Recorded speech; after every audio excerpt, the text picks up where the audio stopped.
ಕೃಷ್ಣನ ಊರು ಉಡುಪಿಯಲ್ಲಿ ಇವತ್ತು ಬಿಜೆಪಿ ಅಬ್ಬರದ ಪ್ರಚಾರ ಕಾರ್ಯ ಆರಂಭಿಸಿದೆ. ದೇಶದ ರಕ್ಷಣಾ ಸಚಿವೆ ಅವರ ಕೈಯಲ್ಲಿ ಅಭ್ಯರ್ಥಿ ಪರ ಪ್ರಚಾರ ಕಾರ್ಯ ನಡೆಸಲಾಗಿದೆ. ಮಾತ್ರ ಅಲ್ಲ, ಮೀನುಗಾರ ಮುಖಂಡರ ಜೊತೆಗೂ ಕೂಡ ರಕ್ಷಣಾ ಸಚಿವರು ಮಾತುಕತೆ ನಡೆಸಿದ್ದಾರೆ.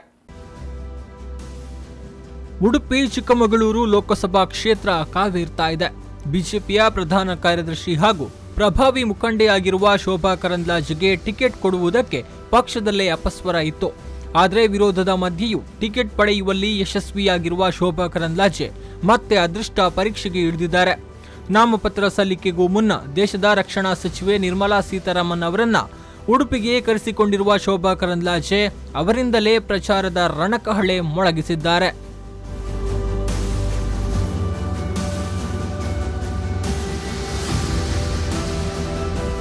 ಕೃಷ್ಣನ ಊರು ಉಡುಪಿಗೆ ಆಗಮಿಸಿದ ನಿರ್ಮಲಾ ಸೀತಾರಾಮನ್ ಮೊದಲು ಭೇಟಿ ನೀಡಿದ್ದು ಕೃಷ್ಣ ಮಠಕ್ಕೆ.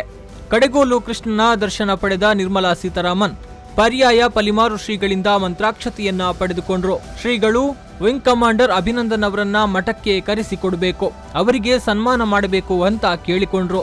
ಇದಕ್ಕೆ ಪ್ರತಿಯಾಗಿ ರಕ್ಷಣಾ ಸಚಿವಾಲಯಕ್ಕೆ ಪತ್ರ ಬರೆಯಿರಿ ಅಂತ ಸಚಿವೆ ಸಲಹೆ ನೀಡಿದ್ರು.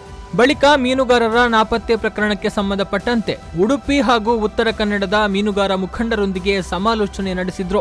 ಬಳಿಕ ಮಲ್ಪೆಯ ಮೀನುಗಾರ ಕುಟುಂಬವನ್ನು ಭೇಟಿ ನೀಡಿದ್ರು. ಕುಟುಂಬ ಸದಸ್ಯರಿಗೆ ಸಾಂತ್ವನ ಹೇಳಿದ್ರು.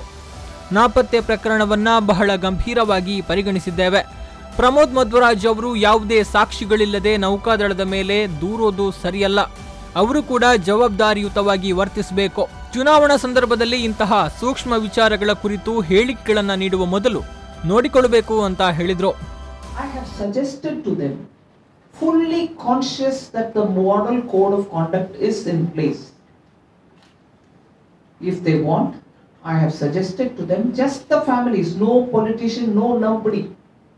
Still, because I hold the responsibility of the Raksha Mantri and the Navy, I have requested just the families, if they want, they can come to meet the Raksha Mantri and in whose presence the Navy can sit and talk with. BJP ಅಭ್ಯರ್ಥಿ ಶೋಭಾ ಪರ ಚುನಾವಣಾ ಪ್ರಚಾರದ ಜೊತೆಗೆ ಬಿಜೆಪಿಯ ಸಂಕಲ್ಪ ಸಮಾವೇಶಕ್ಕೂ ನಿರ್ಮಲಾ ಸೀತಾರಾಮನ್ ಚಾಲನೆ ನೀಡಿದ್ರು. BJP ಕಚೇರಿ ಬಳಿ ನಡೆದ ಸಂಕಲ್ಪ ಸಮಾವೇಶದಲ್ಲಿ ಸಾವಿರಾರು ಕಾರ್ಯಕರ್ತರು ಭಾಗವಹಿಸಿದ್ರು. ಫಿರ್ ಏಕ್ ಬಾರ್ ಮೋದಿ ಸರ್ಕಾರ್ ಘೋಷಣೆಯಿಂದ ಭಾಷಣ ಆರಂಭಿಸಿದ ನಿರ್ಮಲಾ ಸೀತಾರಾಮನ್ ಭಾಷಣದ ಉದ್ದಕ್ಕೂ ಕಾಂಗ್ರೆಸ್ ವಿರುದ್ಧ ವಾಗ್ದಾಳಿ ನಡೆಸಿದ್ರು. ಬೆಲೆ ಏರಿಕೆ ನಿಯಂತ್ರಣಕ್ಕೆ ತಂದಿದ್ದೇವೆ, ಭ್ರಷ್ಟಾಚಾರದ ಆರೋಪವಂತೂ ನಮ್ಮ ಮೇಲೆ ಇಲ್ಲವೇ ಇಲ್ಲ, ಬಡವರಿಗಾಗಿ ನಿರಂತರ ಹೊಸ ಕಾರ್ಯಕ್ರಮಗಳನ್ನು ನೀಡಿದ್ದೇವೆ. ಪ್ರಧಾನಿ ಹುದ್ದೆಗೆ ಗೌರವ ನೀಡಲು ಬಾರದ ರಾಹುಲ್ ಪ್ರಧಾನಿಯಾಗುವ ಕನಸು ಕಾಣ್ತಾ ಇದ್ದಾರೆ. ಮೋದಿ ಅವರ ಜೊತೆಗೆ ರಾಹುಲ್ ಹೋಲಿಕೆ ಮಾಡೋದೇ ತಪ್ಪು. ದೇಶದ ರಕ್ಷಣೆ ವಿಷಯದಲ್ಲಿ ಗೌರವ ತರುವಂತೆ ನಡೆದುಕೊಂಡಿದ್ದೇವೆ. ಪುಲ್ವಾಮಾದಂತೆ ಇನ್ನೂ ಅನೇಕ ಆತ್ಮಹತ್ಯೆ ದಾಳಿ ಎಸಗುವ ಸೂಚನೆ ಇತ್ತು.